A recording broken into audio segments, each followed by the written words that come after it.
All right, and welcome to another edition of the Sports Blast Saturday Sports Blast Show. My name is Ralph Williams. I am the host of the Saturday Sports Blast Show. And yeah, what do you want to talk about? And let us talk to you today. And we're here in Studios 10 here in Berlin, Maryland, in Studio A. And my panel today is Brian Pettit from the Sports Break Media and Leo Haggerty from Amped Up Sports. Pensman will not be joining us today as other obligations, so he will not be joining us today. Next week, we will not be here with you next week. I'm taking the entire week off from media next week, and all RW media programs will not air online next week because my wife is going in on Monday for surgery, and I'm spending the first week of her recovery with her. And I will be back the following week. So just to let everyone know that as well. Today, family first, Ralph. Family first. Absolutely, Leo. Absolutely. You got it. So I will be, we will not be here next Saturday. So I just want to let everyone know that as well. And also don't forget, coming up in September, the Labor Day weekend, we will start the college football season with our college football special show that we're going to be doing throughout the college football year.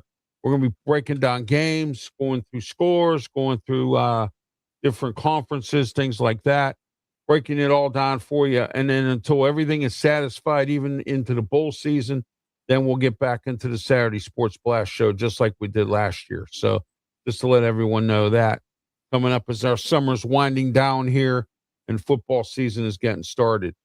All right, let's get started here. First, introduce yourself. Tell everybody how they can get a hold of you and what's going on. Brian, we'll start with you. Good morning, Brian Pettit. All right. Break. Okay, my name is Brian Pettit. This is Sports Break Media for more sports news and breaking updates, highlights, and reaction to the NFL, NBA, MLB, and college sports. Follows Sports Break at Sports Break Media on all platforms. Follow us on X at 25 Sports Break and subscribe to Sports Break Media on YouTube. I'm Brian Pettit. Thanks for watching. And just remember on Sports Break, wherever the game never stops. So there you go. There's the new thing. All right. Leo Haggerty, Amped Up Sports. Go ahead, Leo. Yeah, Leo Haggerty, Amped Up Sports. You can check us out on YouTube, Instagram. We're all over the place. We may have a big announcement coming up shortly, so stay tuned for that one. And I'll tell you what, I got a great story about the Bucks preseason game last night when we get there, Ralph, because you're going to sure, yeah. Steelers played on Thursday also. So, I mean, the 49ers played on Thursday too. Yeah, and the 49ers played. And Atlanta really looked bad with Kevin Stefanski. Oh, my gosh, this team looked awful. Oh man, so we'll see what happens there as well. And then I got a question for Leo and Ralph that I heard yesterday on one of the national news. So I just want to give Ralph and you, Ralph, and sure Leo a little thing here. So yeah. Go ahead. Okay. Hey Leo, and I know that I know you watch some of the sports. Do you think we can have now we've talked about, the rookies and the quarterbacks from this year in the NFL. Can you see more than one starting for this year and then next year? Like Cade Klubnik. Also, you can actually see, Mendoza starting. Can you see that for next year? I mean, like an Arch Manning coming in or a Dante Moore doing the same thing? I'm talking about like overall. Like, can we see more of the rookies this year playing more this year than we've seen in a long time in their first year? Yeah, and I'll tell you what, it's not really a lot of good results too. You know what? If we look at all these guys that have really succeeded, Tom Brady, Patrick Mahomes, Aaron Rodgers, they all sat. They all watched the game. They weren't throw in, Jalen Hurts. The speed of an NFL game. How about Jordan Love? He sat out all that time. He was the number one draft. Absolutely. Yeah. And, you just don't walk out.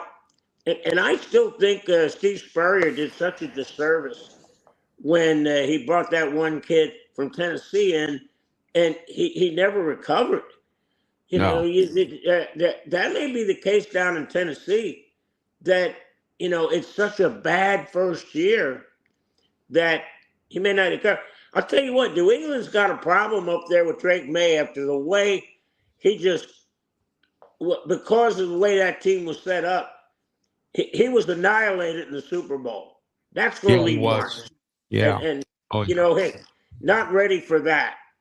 And these guys that are young, first-year quarterbacks, it's hard. You know, you look at what's going on. Unless you're getting a lot of support from your teammates, you're not going to be able to carry it, because it's the NFL, guys. And you know what the NFL stands for? Not for long. Not for long. Because That's you right. ain't going to have a long time. It perfectly. He said, not for long. When you make calls like that, he said that to that referee. I'll never forget that, Jerry Glanville. Oh, Jerry Glanville, remember? That was hysterical. That was a classic era, man. Hey, guys, I gotta share this story with you. Sure, go ahead. So the Bucks are playing the Jets up in the Meadowlands, and the game's on NFL Network. So I turn on NFL Network, so that's being blocked from down here. I said, okay, so I'll go to the local station. I don't know what they were thinking there, but they switched to the Spanish broadcast. So I had the entire game in Spanish. Oh, geez. Obviously, I turned the sound off immediately. Why didn't you turn the voice? Why didn't you turn the voice off and go to your radio voices? I've done that already. Because it is such a difference, Ralph. It's like a 7 to 8 second delay. If you're doing the delay, yeah. ESPN, it's almost 13 seconds. I mean, team will run a play, but back in the huddle, they'll be coming out of the huddle, and they still haven't run the play.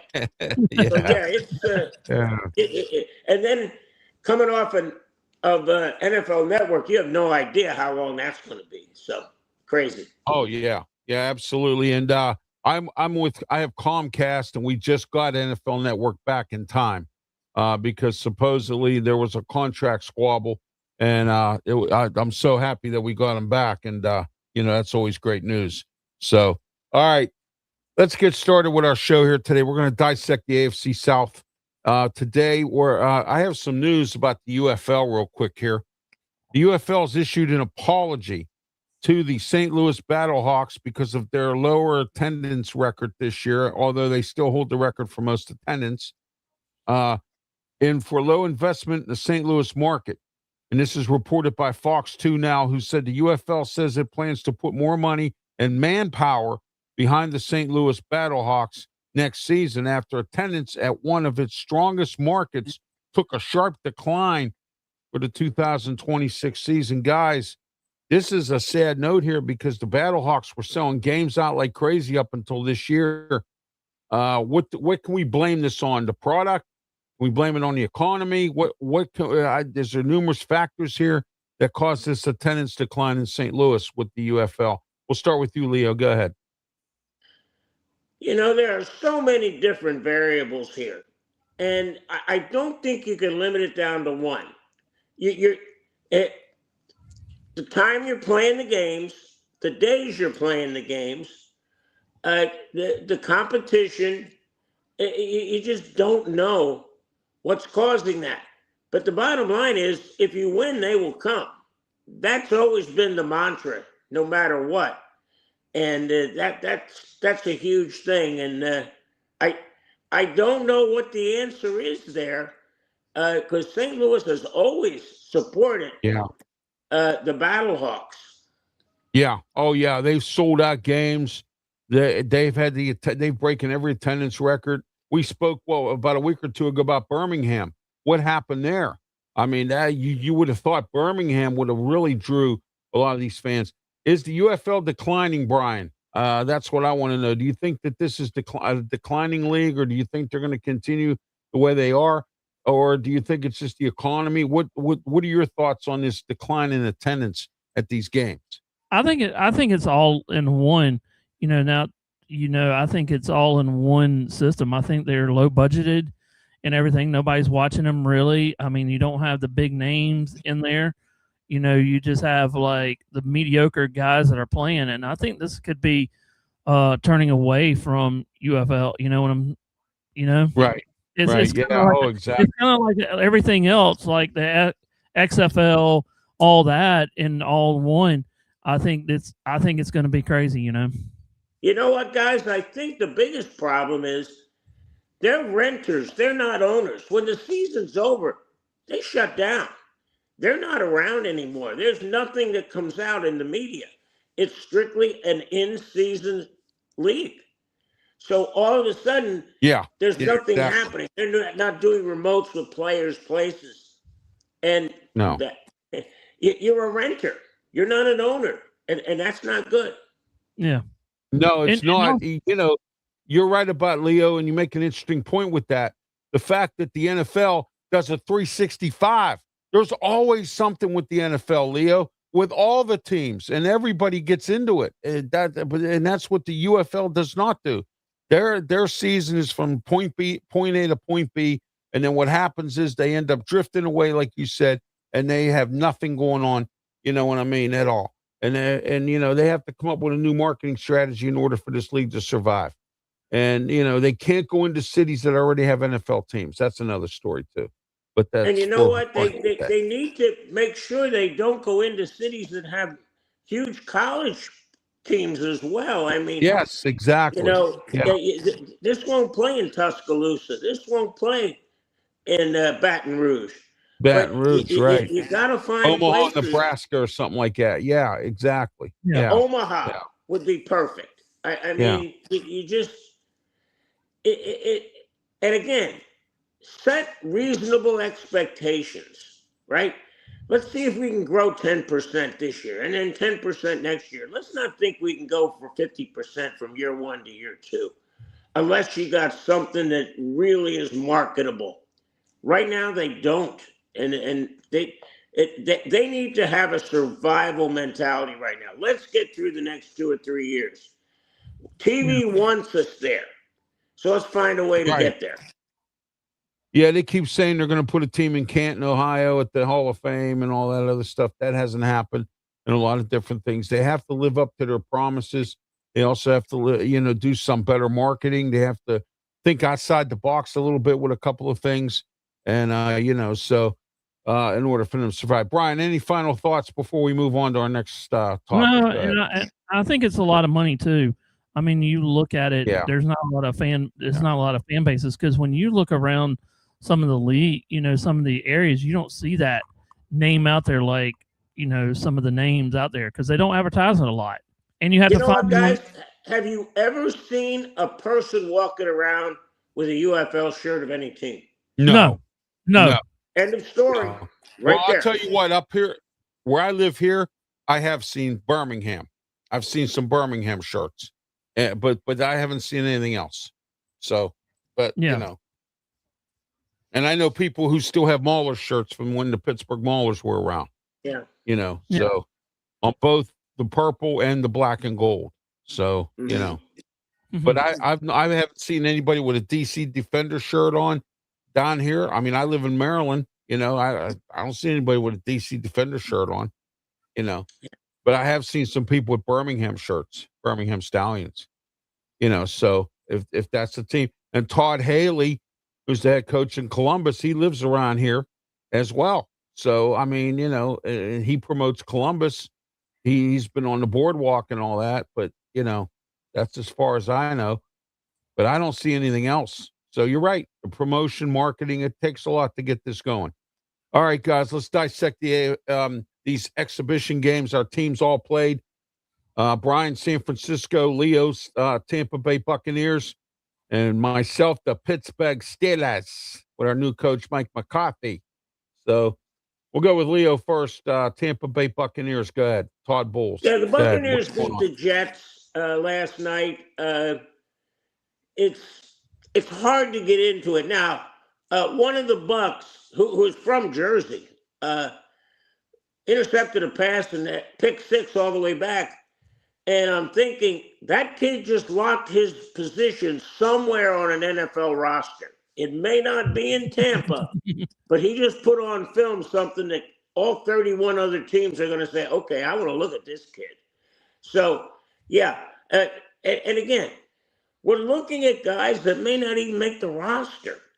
So it's hard to get excited about this. I think next week is going to be important because the starters are going to play a little bit. I don't think they're going to play much. But again, it's nice to have them back. The Jets were up 10-0, and then the Bucks came back, and that was it. Oh, yeah. Yeah, absolutely. All right, Brian, San Fran 49ers. Good. Yeah, they lost to the Titans 19-13, and none of the Tennessee starters. Titans. Yeah, they didn't even play their starters. They didn't play Preedy. They didn't play McCaffrey. They didn't tell Evans. They didn't play a lot of their starters. So, we might see them next week. But all in all, they had a couple of mistakes. They can clean that up. Some of them, misread some stuff. But overall, I think they look pretty good for second string. But they got a lot of things to clean up, though. I mean, this is an older team. So the only thing is, if they're going to make a good run here in the playoffs, like everybody thinks they can, they got to stay healthy. That's the key thing. You got to stay healthy, and you got older guys. You got that defense, and the only thing I'm concerned is their corners. Their corners are a little weak, but can they handle some of these big stars that are on the offensive side of wide receivers? So that's my big concern. You got to stay healthy, and you got to contain. And also from last year, we all learned from the 49ers, the pass rush. Can they pass rush the offensive line of opposing teams? Because last year, they didn't rush at all hardly. They didn't pass rush a lot, and that's what their big key was last year. They didn't have a lot of sacks, so they need a lot of that too. So, we'll see that more in the coming weeks before they actually get into the regular season. Hey, Ralph, before you go to the Steelers, let me retract what I said. I said the starters didn't play. Yeah, they played in the practices the days before. So, yeah, Right. They got their work in a controlled environment. So they got a lot of snaps there. So they didn't need to get them in the exhibition game. They got them in the practices, which may have been a lot more competitive than the game anyway. Oh, yeah, absolutely. And I gotta give credit to Mike McCarthy. This Steeler team looked really good on Thursday. They made a bunch of boneheaded mistakes, like some unsportsmanlike conduct penalties on defense, but that comes with aggressive defense. And I know about aggressive defense because Pat Narduzzi, the coach at Pitt, has an aggressive defense, and a lot of times he's blown games because his defense got so aggressive that they had unsportsmanlike conduct penalties. And what do they call that? Not charging.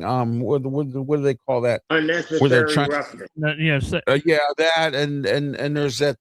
What's the other one when they try to hit the guy purposely and they blame him for Targeting.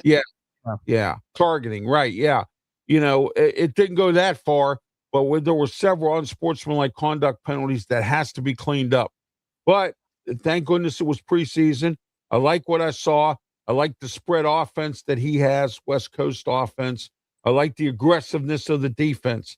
I mean, we literally shut Green Bay down. I mean, there could have been times it could have been a disaster because of the penalties, but we were able to overcome them. And I like what I saw in the Pittsburgh Steelers on Thursday. Now, even though it was a preseason game, I like Drew Allure. I also liked Will Howard. He did pretty good for himself. Mason Rudolph. When Mason Rudolph was getting protected, there was a lot of things that, like Troy Famatu or Fatanu, he has to clean some things up. He let a guy go through for a sack and had 3 penalties in 3 penalties. You can't do that. That puts you back, and especially on the line of scrimmage, you just can't do that kind of stuff. That stuff can't go on. I want to thank Richard for being part of the show here. He's chatting with Brian here on the chat line, on the chat here in the comments. I want to thank him for watching. I want to thank you as well for watching this morning. Just a programming note. Don't forget next week, there will be no Saturday Sports Blast show next week because my wife is going in for surgery on Monday, and I'm taking the week off to help her recover, and I will be back on that Monday, the 26th, I believe it is. And no, I'm sorry, the 24th. I will be back with my Raw post show, WWE Raw post show. So I'll be back on with media stuff here online. Radio shows, I have some specials I'm doing. So tune into the radio shows for those. So just to let everyone know. So Hello, Bo. we Welcome in, got Bo. Bo Crouch tuning in here. Thanks, Yeah. Bo. Bo does a show called Coast to Coast, and every now and again you'll see him on some other podcasts and shows. Thank you, Bo, for being part of the program. Maybe one day we'll have you on here in the morning, checking in from Seattle, Washington. So just to let him know, everyone know that as well. Yeah, Emerald City. That's right. And Leo, it was great to see you back on with Peter Blake on the Sports Web. I saw that this week or last week. I saw you in a remote broadcast with him. It's great to see you guys, working together. So, it was fun, and I'll tell you what, the food was excellent. Oh, I bet it was. Yeah, I bet it was. I had a guy on in Tampa there, Leo. He has there's a Philadelphia Eagle bar down there, believe it or not. And I had a guy on my Philly radio show, and he was talking about it. They call themselves Tampa Philly, and they're a group of Eagles fans. They get together for every Eagles game, and down in Tampa, there's a Philly bar down there. So there's about 2 or 3 of them. Believe me. Oh, is it really? I didn't know that. I only thought that was that one because I interviewed that guy. Yeah. Eagles Club. Yeah. Okay. We have a Miami Dolphins bar up here, and then there's a Steeler bar too. So, there's a Steeler bar everywhere. So everywhere. Yeah, you got it. All right, let's get started here. I gave you my opinion of the Pittsburgh Steelers and what's going on with them for the game that happened on Thursday night. I was very impressed with what I saw with the with Mike McCarthy and his coaching staff, and so we'll see what goes on from there. Let's get into the AFC South today. All right, the Indianapolis Colts. All right, let's start with them first. All right, Brian, go ahead. Indianapolis Colts. Your thoughts? What do you think they're going to do this year? Go ahead. I think that this is kind of weird. I don't know if they'll be I think they'll be a base 500 team. I really do. I mean, they got to work on a lot of things. I mean, I just think they got to work on a lot of things, offensive, defensive, and everything, So. Oh, yeah, absolutely. Shane Steichen, I believe, probably this year is probably walking on eggshells, because the reason I say that is the kids have taken over now on the Irsay family in Indianapolis. They gave him one shot last year. He blew it. Richardson's been a bust. Daniel Jones is hurt. So we'll see where they go from here. Leo, go ahead. Indianapolis Colts. Boy, you hit the nail on the head, Ralph. Now you got new ownership, whether it's in the family or not. And, here's another one. Watch the NFL. Not for long. Yeah, you better. And we need to stop talking about coaches being on eggshells. All 32 of them are. If you go out and go 1-6 out of the gate, I don't care who you are. You're going to be called into the owner's office and say, turn it around or else. The way it is. The biggest problem in Indianapolis is they have no idea the health of their quarterback. When Daniel Jones was healthy, they were playing good football. They got smart. They locked up Jonathan Taylor. Now, hopefully, they're going to run some more until they figure out if their quarterback is healthy enough. That's not a bad football team. The problem is they're not going to win games simply because of their quarterback. It's going to be, a question mark that whole way through. How much can this guy recover? How much can he lead the offense? Because we're going to bank on Jonathan Taylor until we find out how he is. Oh, yeah. Yeah, they're going to have Jonathan Taylor's going to be the key. And if he gets hurt, I think they're in trouble this year. Because they don't have anything else. They got, they traded Pittman to the Steelers, and they don't have anything else. And Daniel Jones, he's 50-50 right now. Nobody knows what he's going to be doing. So, I mean, and Richardson's a bust. So I mean, we'll see what the Colts do this year. I don't see them doing much. Shane Steichen might get fired after this year. I would think, but we'll see where the Irsay kids go with this. Because now they're in charge of the team. Houston Texans. Here's a team that kind of stays under the radar, and they always seem to win, get into the playoffs. They always have a good defense. Their offense kind of went back a little bit since Bobby Slowick, their offensive coordinator's been gone. We'll see where they go this year. Texans, we'll start with you, Leo. Go ahead. Houston Texans. Well, the rumor out of Houston is that they won in spite of C.J. Stroud. And that's that defense, and you saw it up in Pittsburgh. That defense travels. It comes to play. And they need to get their quarterback to play. They need him to play at an elite level.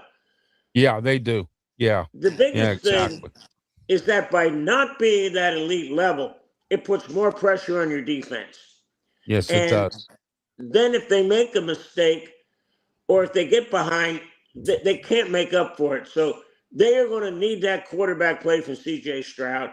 They're going to need that defense to stay and be elite. And then they're going to have to beat the teams they're supposed to beat. And again, I always say in the NFL, there's 2 games you're going to win that you're not supposed to win, but there's also 2 games you're going to lose you're not supposed to lose. So, you're 2-2 right away. You can't let there be a third mistake. That's the thing. And if you get to 10 wins, that gets yourself in the tournament. Last year, the daggone NFC South was won with 8 wins. So, and it's not that it's mediocre. It's competitive. You've got those teams at the top, but then you got a whole bunch of teams that are just really good.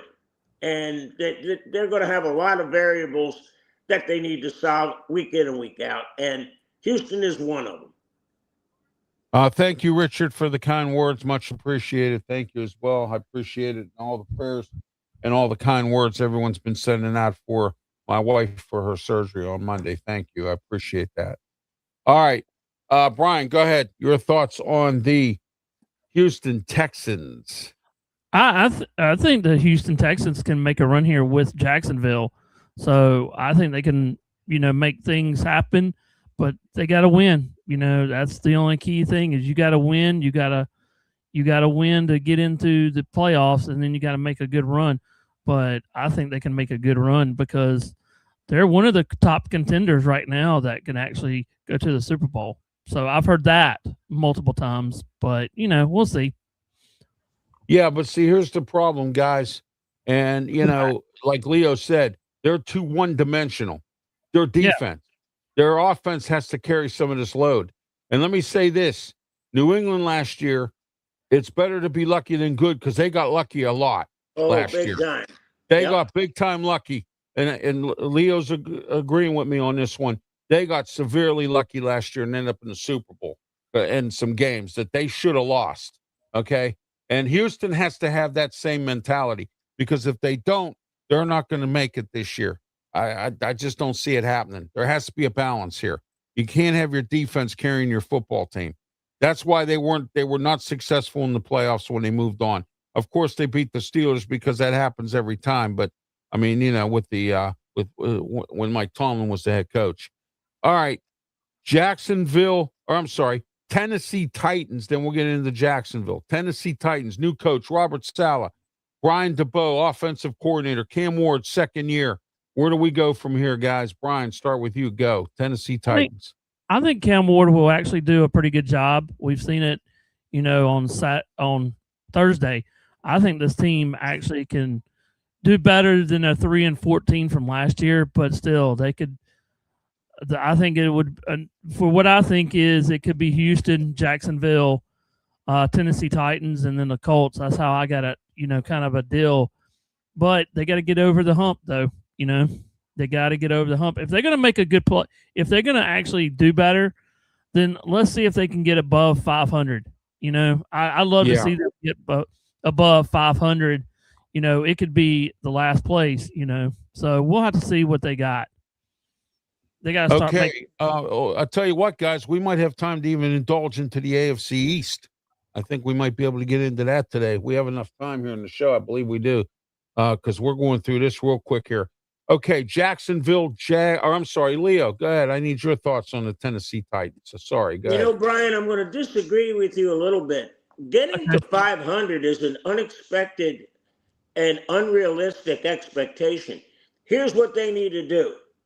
You see my hand? They need to get to 5 wins as fast as they can. That shows improvement. You're not going to go from 3-14 to 9-8.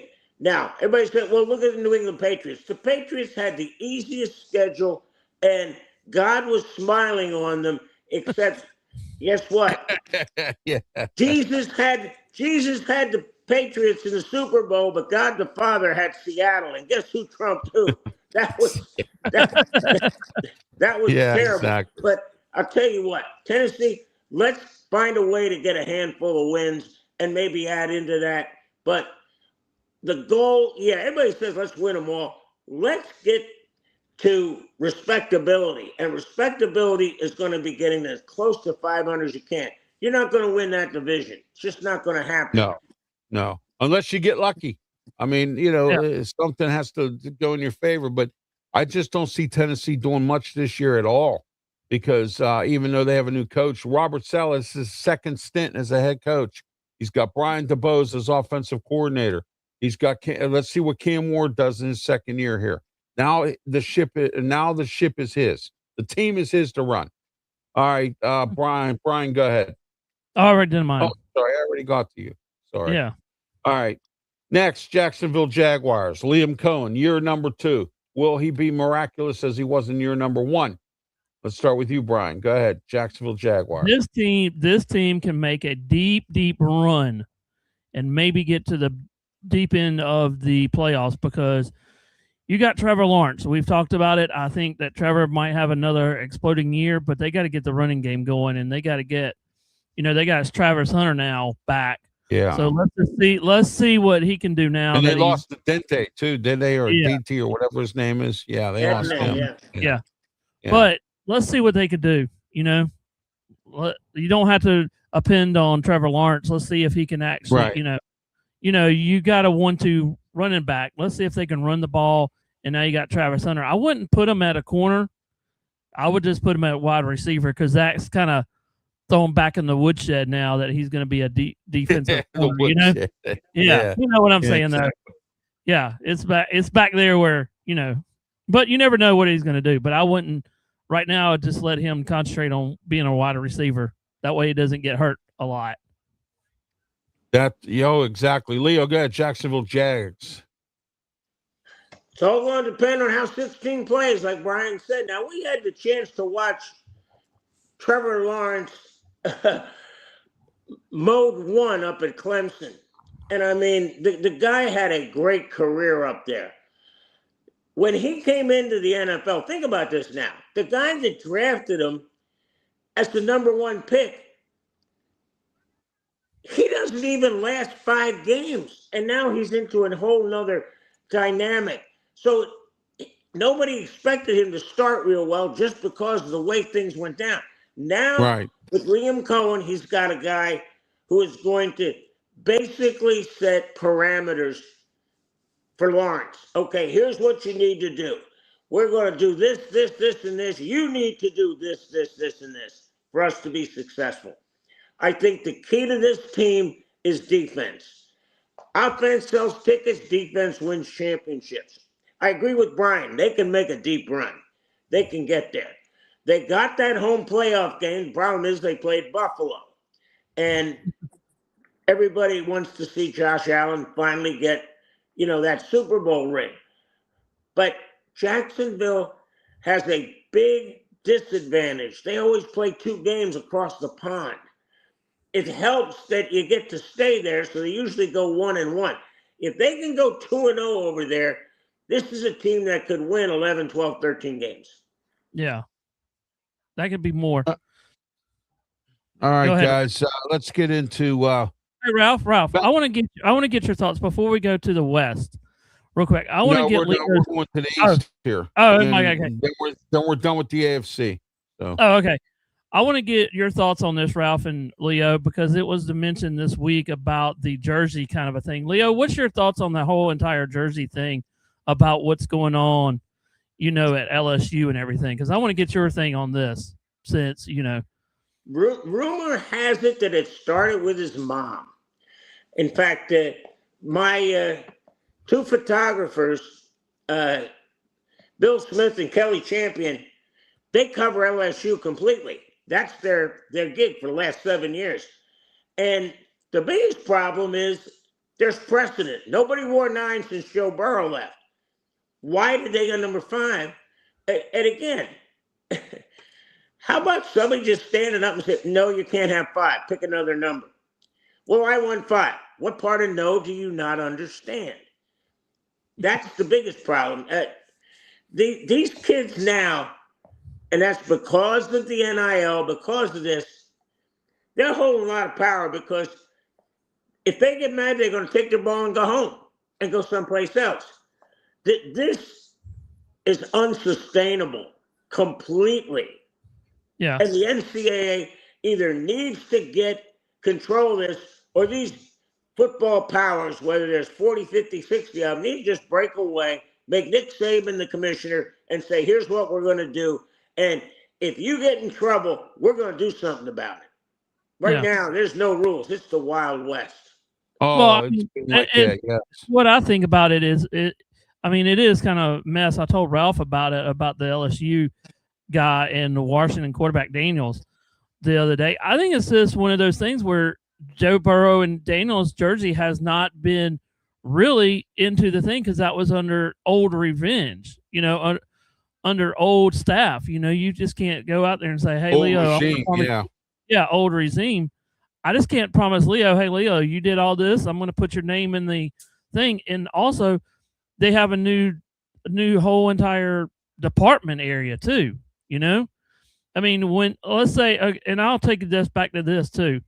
Deshaun Watson had Fuller's 4, they honored it because they put a sticker on, Deshaun Watson's 4. Now, has he lived up to that 4? I don't know, over the past couple of years, nobody's going to, in 15 years or 10 or 20 years, you're not going to be recognized as that number because, if the people that are 1 year old or just being born, are they going to remember Michael Jordan's number? No, they're not going to know. They're going to say, oh, that's Michael Jordan. And guys, in NCAA football, you can't retire jerseys because right now you've got like 60 people wearing the same jersey, offense, defense. Yeah. You're out of number. You do. Yeah. You got multiple players wearing the same number. That happens at Pitt. They got like 5 guys wearing number 8. Yeah. They got 5 guys wearing number 8. So, I mean, no, they only got 2. But it seems like there's a different guy. But I can still remember Wake Forest. And Brian, you probably remember this. The Clemson-Wake Forest game when they had 2 36s on the field for Wake Forest. Yeah, and they ran defense and offense. Yeah, defense and offense. Yep. And they both were on the same team. And somebody got hurt. Well, the other one ended up, and they're kicking off, and the referee goes, no, you can't have 2 36s. Here comes the flag. Yeah. I'm going to work on getting Ryan Neal on here. He covers LSU for you guys at Amped Up Sports, if I'm correct, right, Leo? Yep. Is he still with you? Yeah, Ryan Neal. And he'll also come on and talk with us about the New Orleans Saints. Kellen Moore is in his second year as a head coach there. And we're going to see what the Saints do this year. They've kind of stayed under the radar a little bit, but they won some games last year and they were very competitive. So I can't say that they didn't get blown out. I don't even think they got blown out all year long. So, I mean, they were competitive. All right. Can we agree, guys, that if we're looking at the AFC South, it's Jacksonville, Houston, and then Indianapolis and Tennessee and the Titans. Yeah. Oh, yeah. Yeah, it's going to be a dogfight between the Texans and the Jaguars. That's where it's going to go. The Titans got a new coaching staff, and Shane Steichen, I don't know what he's going to do with the Colts. I think that's a dumpster fire this year, but we'll find out. All right, let's get into the AFC East. The Dolphins, Miami Dolphins, they have no chance. Jeff Hafley's way over his head. In my opinion, he is. Go ahead, Brian. You can go first here. Dolphins, Miami Dolphins. Oh, this is going to be the bottom with the Jets. I think the Jets will overtake Yeah. Miami, but Dolphins have a lot of problems. I mean, a lot of problems. Offense, defense. They got to find the right connection this year. I mean, they can, they might go. They could be worse, but they just got to find a good whole entire thing. I mean, he's got years to work on it, but I don't think they're going to work on it this year. I think they'll be the bottom of the league. And if they're not careful, then you can see them being the number 1 pick for next year, Yeah, that could happen. Yeah. Yeah. I'm interested. I want to see what Jeff Hafley's made of. I do. I'm not sold on him as a head coach yet, but we'll see what he does. Leo, go ahead. Miami Dolphins. You're close to this. Go ahead. How do you think Arch Manning's going to look in a Dolphin jersey? That would be crazy. Exactly. The Dolphins have to make a decision. You got to play the long game here, okay? What do we want to do? Well, offense sells tickets, defense wins games. Let's start to figure out what advantage we have of having that number 1 pick. Okay, I'm not saying tank, but I'm saying start prepping for 2027, not necessarily 2026. If they want to win now, you want to sit there, you want to get that running game going. You want to get a tight end who can get over the middle. You want that defense to be stout, because you got not only a question mark at coach, you got a question mark at quarterback. You got a guy coming in from the Packers, Malik Willis. What is he Malik done? Willis? Yeah, we've not seen enough of Malik Willis to know what he. Well, we do know what we saw of him, what he's capable of. It's a very short I think sample Miami size, overpaid Ralph. for You're him. exactly right. And that's we have no sample size for Jeff Hafley. So again, if the expectation in Miami is 9 wins or higher, they may be looking for a coach, because that's just probably not going to happen. I think if you can get to 4 or 5, maybe 6, that's a good season. If they get more, God love them. That's icing on the cake. That's a bonus. Yeah. But you know what? If you only get 2, 3, or 4, you may be in the Arch Manning Derby. And that's not a bad thing right now. All right. Their offensive coordinator is who I was talking about with the Texans that they lost, Bobby Slowick. I'm thinking maybe Malik Willis might do okay this year with him as offensive coordinator. Stroud hasn't been the same since he left there, Ralph. You're exactly. Yeah. And Sean Dugan is the defensive coordinator. Here's some names that is on the staff here.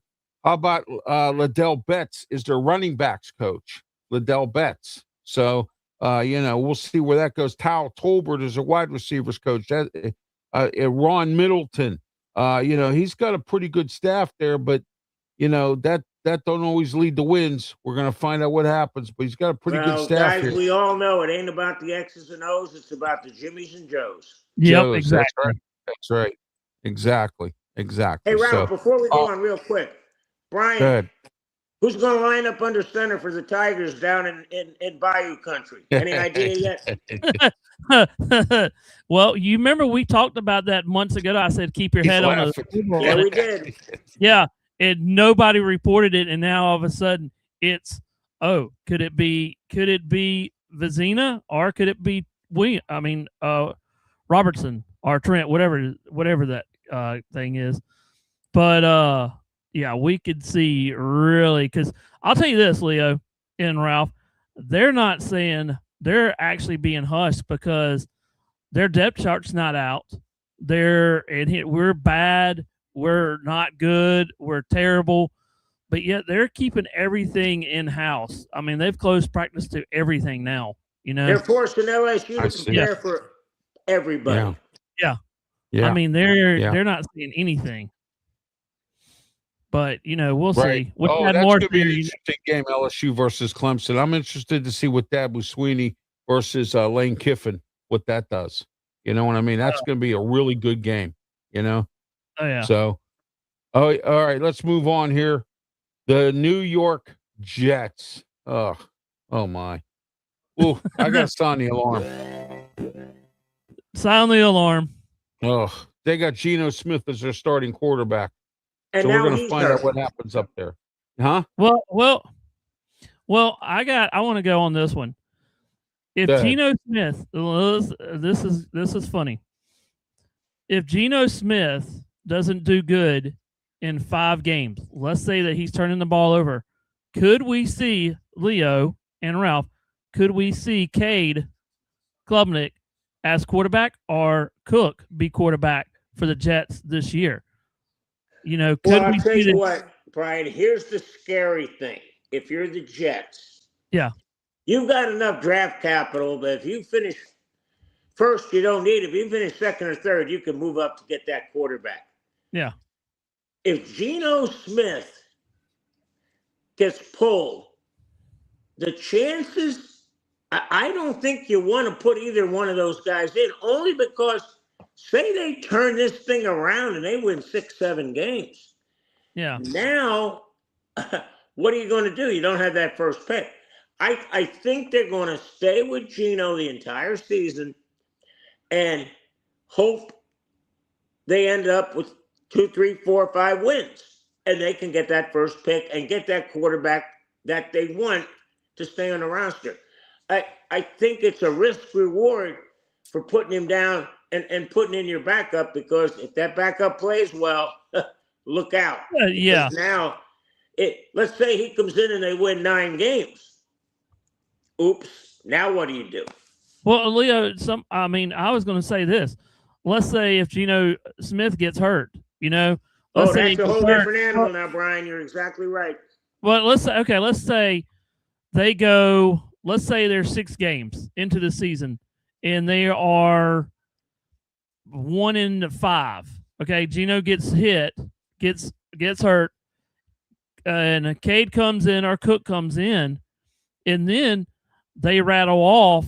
Now you're looking at another 6 games. That's 12 games into the season. Now they're 6-6, and now everybody's talking, oh goodness, they've won 6 games here. No, 1-6 or whatever.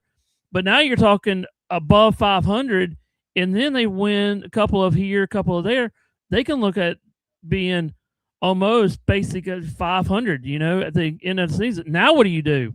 You've won a lot of these games, coming back and winning, but Geno Smith has lost, 5 games or 6 games or whatever, Yeah, you go, oh, what? And you fill in the blank with whatever words you want, because I don't think the Jets are planning on Geno Smith or the other guys they have on the roster to be their quarterback of the future. Now, nobody planned on Tom Brady being that guy. No. Nobody planned on Not at Sam all. Darnold coming back and being that guy. So you know what? I think you play to win the football game.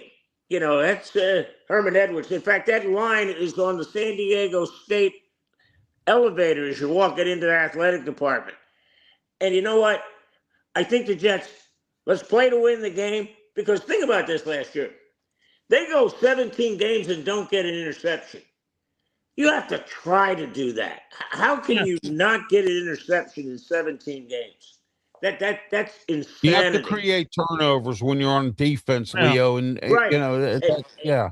And the funny thing is, you got a head coach who's a defensive-minded coach. Minded coach Aaron Glenn, yeah. Yeah, the fact that they didn't get any interceptions, that's going to change.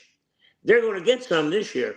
So look out. Okay, now their coaching staff is very interesting here, and their quarterbacks might not be too bad.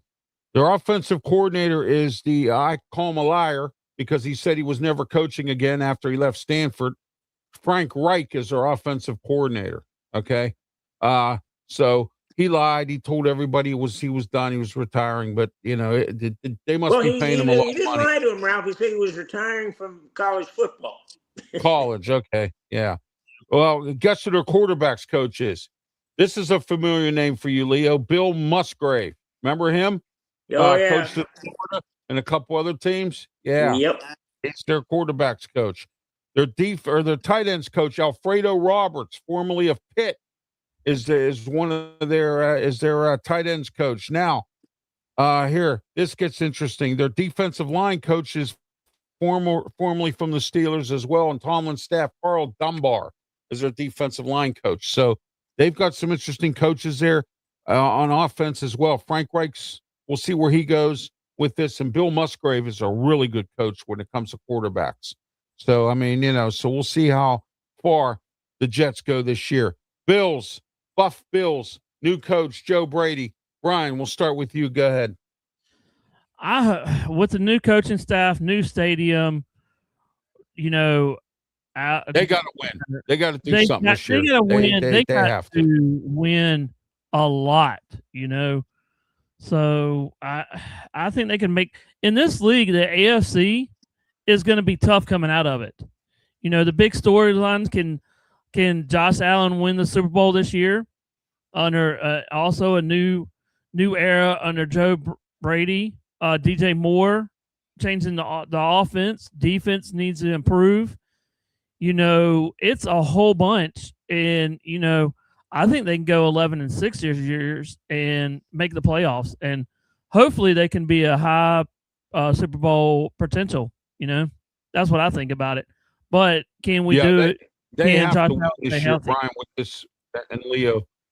Yeah, they have to win this year with this new stadium. They can't lay an egg. They have to do something this year. Everybody's excited. I mean, they're real excited about this team. New coach. Let's see what happens here. Leo, go ahead. Buff Bills. Let's talk about ownership up there.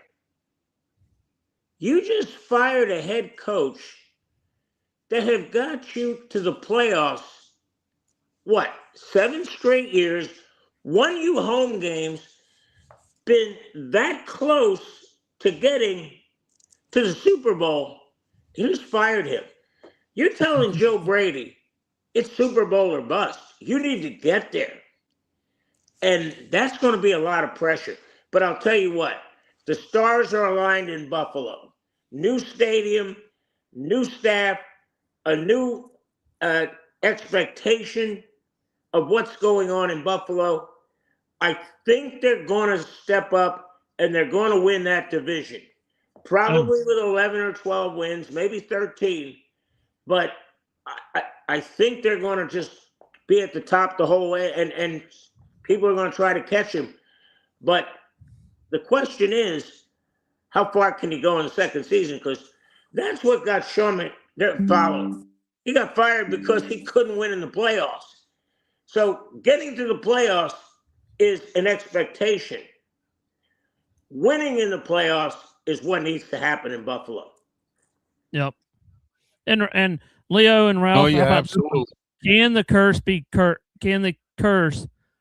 taken away now that they're in a new stadium, or is it still living in the new stadium? The curse, yeah.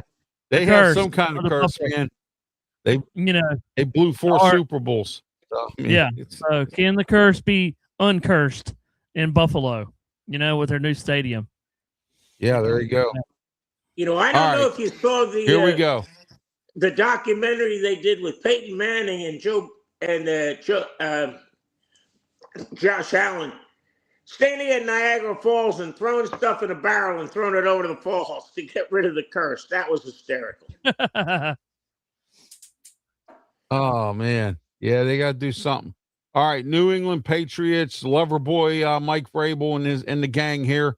We talked earlier about how it's better to be lucky than good with New England. We'll see what happens. Leo, start with you. New England Patriots and Loverboy. Let's see what happens. Go ahead. They will struggle to win 10 games this year because, one, they have the first place schedule, and number 2, they're not sneaking up on anybody. Everybody thought, well, they're the Patriots. They're not going to turn around that fast. Well, guess what? And they had so much luck. And, everybody talks about, what luck is when opportunity meets preparation. Some of the luck was bad luck for the team they're playing. I can't believe Sean Payton didn't have somebody tap him on the shoulder and say, hey, we got a blizzard coming. We need to change. Let's just keep the lead and go. Let's not go for this on 4th down. Yeah. So,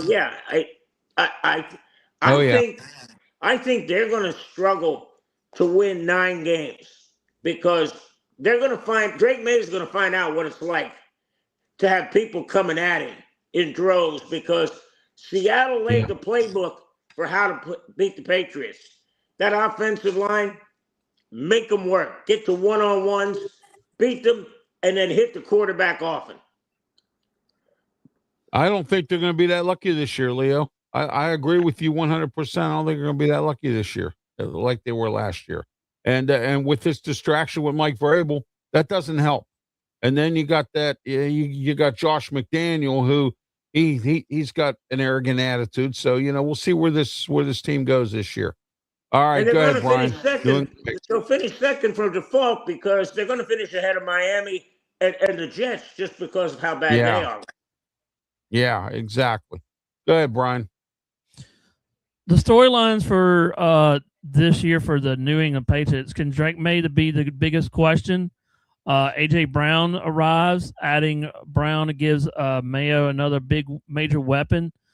Can Mike Vrabel being another big, could it be another entering season? The defense, can that be a strong? They got a lot of questions, Mark, but can they get back to the Super Bowl for this year? That could be a big question, but they got to stay healthy. Like all these teams, they got to stay healthy.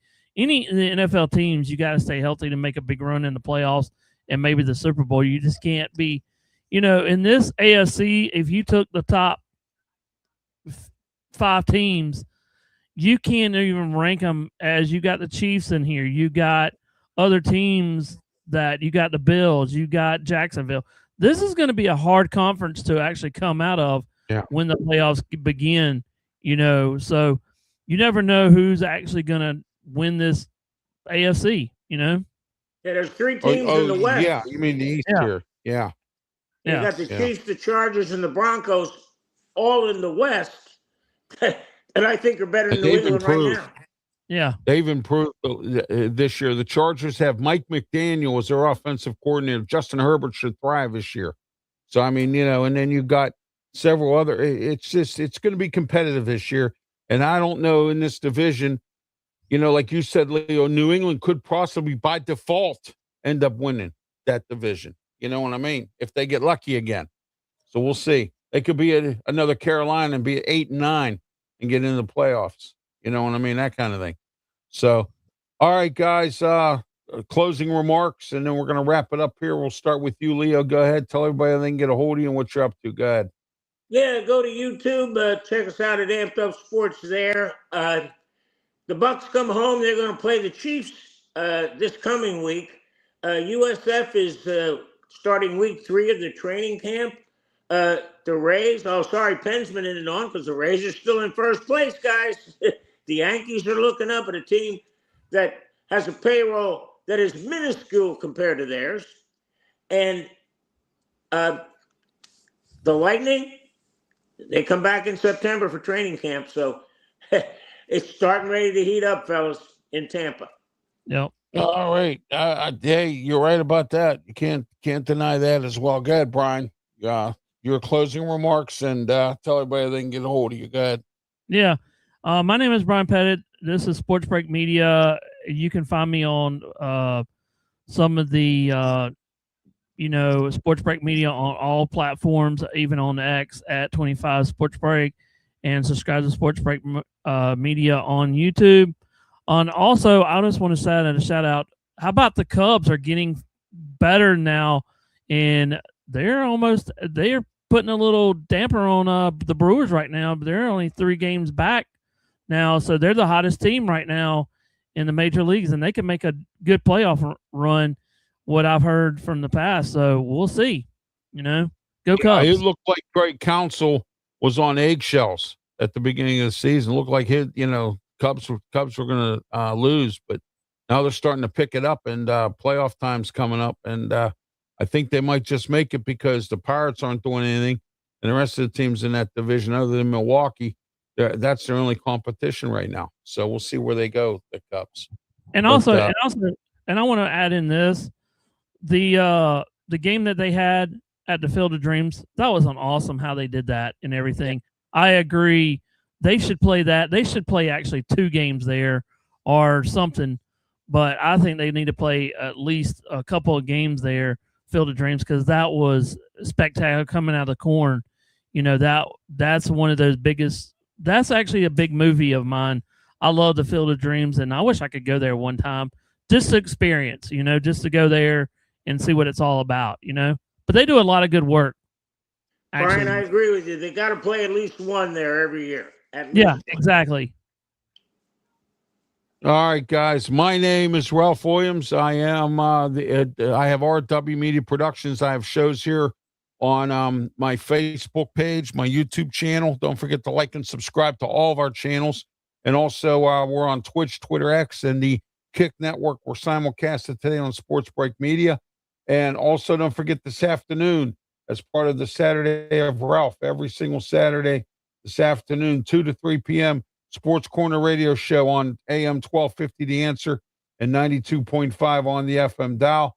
StreamYard's doing it to me again here. This is sticking. There we go. You know what, Ralph? You need to change your opening to kind of be like the Wizard of Oz. Just come on. I am the great and powerful Ralph Williams. Yeah. And come out from behind the curtain.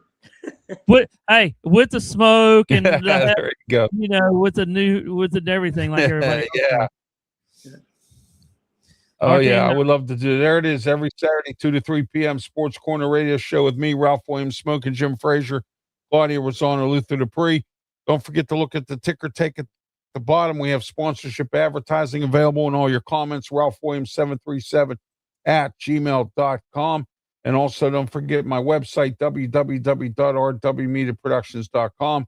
And don't forget the QR code at the top of your screen as well to participate in all RW Media Production shows. Help us to get where we need to be with subscribers and whatnot. And until 2 weeks from today, and as I mentioned before, all RW Media shows will not be airing next week. There'll be some special shows airing, but there will not be any RW Media shows here. Go look back at my archive versions of the Ralph Report Wrestling edition. Check out my shorts and everything else. Those will be posted. But other than that, there's not going to be any programming because of my wife going in for surgery. So I'll be helping her with the recovery next week. Until next time, for Leo Haggerty and Brian Pettit, I'm Ralph Williams. You have yourself a great one. 2 weeks from today. Until 2 weeks from today, have yourself a great one. And please, by all means, be safe. Thank you. Have a good one, guys. You too.